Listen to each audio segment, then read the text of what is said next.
చెల్లించాలి.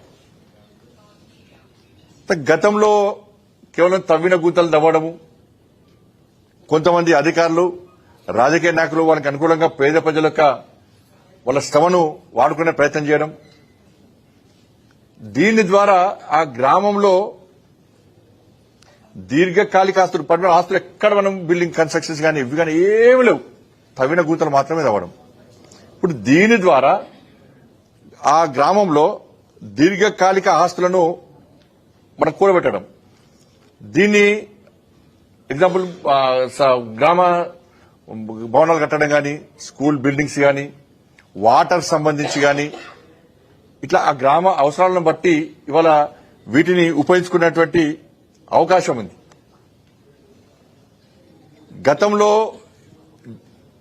ఈ పథకానికి సంబంధించి కేంద్ర ప్రభుత్వము 86,000 కోట్ల రూపాయలను నిధులు విడుదల చేసింది. గతంలో 86,000 కోట్ల రూపాయల నిధులు దీనికి వెచ్చించినా కూడా ఎక్కడ గ్రామంలో దీర్ఘకాలిక ఆస్తులు కూడబడ్డ దాఖలాలు, శ్రమ పోయింది, పైసలు పోయినాయి, కానీ ఫాయిదా లేదు. ప్రజలు కూడా రెగ్యులర్ గా వాళ్ళకు పైసలు కూడా అందలే. వాళ్ళకు గతంలో 86,000 కోట్ల రూపాయలు విడుదల చేస్తే ఈసారి 151,282 కోట్ల రూపాయలు, 151,282 కోట్ల రూపాయలు ఈసారి ఖర్చు అవుతుందని భావించి ఈ నిధులను కేంద్ర ప్రభుత్వం కేటాయించడం జరిగింది. అంటే పోయినసారి కంటే 17,000 కోట్లు అదనంగా, 17,000 కోట్ల రూపాయలు అదనంగా ఈ పథకం కోసం కేంద్ర ప్రభుత్వం వెచ్చించనుంది.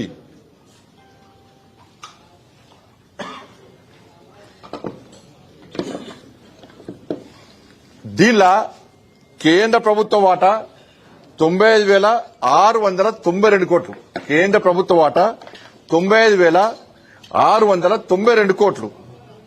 అన్ని రాష్ట్రాలు కలిపి రాష్ట్రాల వాటా ఎంత అంటే కేవలము 55,589 కోట్లు మాత్రమే. అన్ని రాష్ట్రాలు కలిపి కేంద్ర ప్రభుత్వ వాటా 95,692 కోట్ల రూపాయలు అయితే అన్ని రాష్ట్రాల ప్రభుత్వం కలిసి వాళ్ళ వాటా ఏంటంటే 55,589 కోట్ల రూపాయలు. అదనంగా 17,000 కోట్ల రూపాయలు ఈసారి ఖర్చు చేయబోతున్నది. తెలంగాణ రాష్ట్రానికి సంబంధించి ఈసారి ఈ పథకం ద్వారా మన మార్పుల ద్వారా తెలంగాణ రాష్ట్రానికి సంబంధించి 340 కోట్ల రూపాయలను అదనంగా కేంద్రము తెలంగాణ రాష్ట్రానికి అందించబోతున్నది.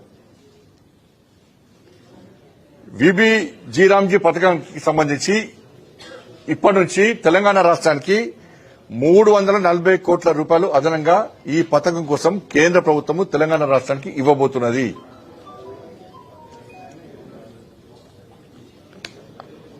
ఇది గతంలో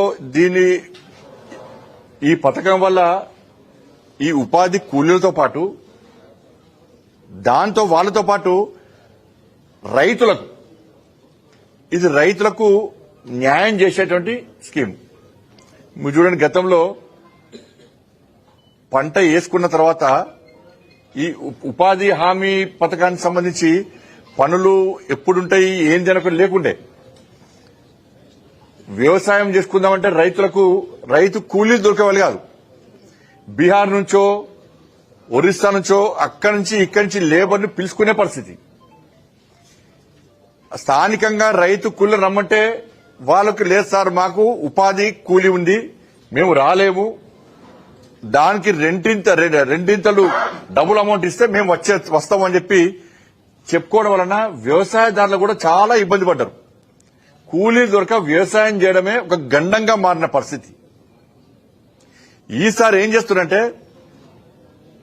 ఈ 120 రోజులు కేటాయించినప్పుడు ఈ వ్యవసాయం సంబంధించి సీజన్ ఉంటుంది, 2 పంటలు, ఈ 2 పంటలు వేసుకున్నప్పుడు వీటికి మినహాయించుకోవచ్చు. ఆ 2 పంటలు వేసే సమయంలో ఈ ఉపాధి జీరాంజీ సంబంధించి ఈ పనులు జరగవు. ఈ పనులు జరిగాయి. ఇది నిర్ణయం రాష్ట్ర సంబంధించి, అవి రాష్ట్ర ప్రభుత్వం నిర్ణయం తీసుకునే విధంగా ఆ వెసులుబాటు ఉంది. కాబట్టి దీని ద్వారా ఏమవుతుందంటే అంతకుముందు ఇప్పుడు 120 రోజులే పని, ఇంతకుముందు 100 రోజులే పని. ఇప్పుడు ఈ పేద ప్రజలకు ఏంటంటే 125 డేస్ ఇది చేసుకోవచ్చు. ఈ 2 పంటలకు సంబంధించి దాదాపు 80 రోజులు 60 రోజులు ఆ పని చేసుకోవచ్చు. మళ్ళీ 10 రోజులు ఎక్స్ట్రా 15 రోజులు మరి కంప్లీట్ గా 1 మంతే కాదు కదా, వ్యవసాయ పని కూడా చేసుకోవచ్చు.